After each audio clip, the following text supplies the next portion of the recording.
तर तू मगाशी जे सांगितलंस की वेगवेगळ्या प्रकारच्या अपेक्षा ह्याचंही सुद्धा तुम्ही त्यांना मार्गदर्शन करता की काय फोटो पाहिजे किंवा अजून काय काय तिथं लिहिलं पाहिजे.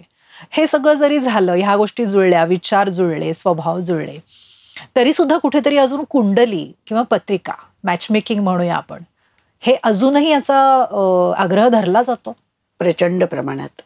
म्हणजे हे जरी जोडलं असलं तरी सुद्धा, सगळं असलं तरी सुद्धा कुंडली बघणं, पत्रिका बघणं पण हा मानसिक कमकुवतेचा भाग आहे.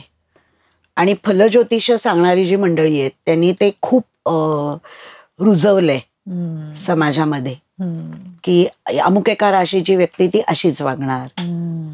ऍक्च्युली असं नाहीये ना, म्हणजे 12च राशी त्याच्यामध्ये तुम्ही विभाग होता सगळ्यांचे स्वभाव, असं नाही होऊ शकत. स्वभावाला कंगोर आहेत प्रत्येकाच्या.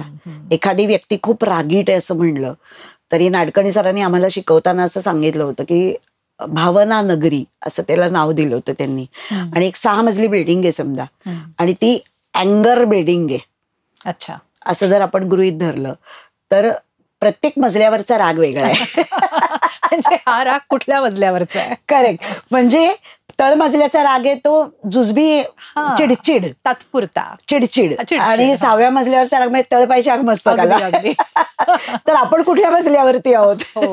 त्याच्यासाठी सुद्धा आम्ही सांगतो मुला मुलींना की तुम्ही एरवी आई वडिलांच्या मताप्रमाणे करता का? तुम्ही तुमची साईड निवडलीत, तुम्ही तुमची नोकरी चूज केलीत, तेव्हा काही आई वडील सांगतील त्या पद्धतीने तुम्ही केलं नाहीयेत. मग पत्रिका बघायची आहे किंवा आता हा जो प्रसंग आहे, अशा वेळेला आई वडिलांच्या मागे का लपायचं? अगदी खरंय. तुम्ही का नाही सांगणार आई वडिलांना की मला अजिबात पत्रिका बघायची नाहीये आणि ही मुलगी मला आवडली, मला ह्याच मुलीशी लग्न करायचंय, असं का बरं सांगितलं जात नाही? मग तेव्हा मात्र आई वडिलांचा पदर धरायचा. सोयीस्करपणे सोयीस्कर आहे. आणि वय वर्ष 29, 30, 31, 32 मॅच्युरिटी आहे ना, म्हणजे म्हणूया आपण असायला हवी.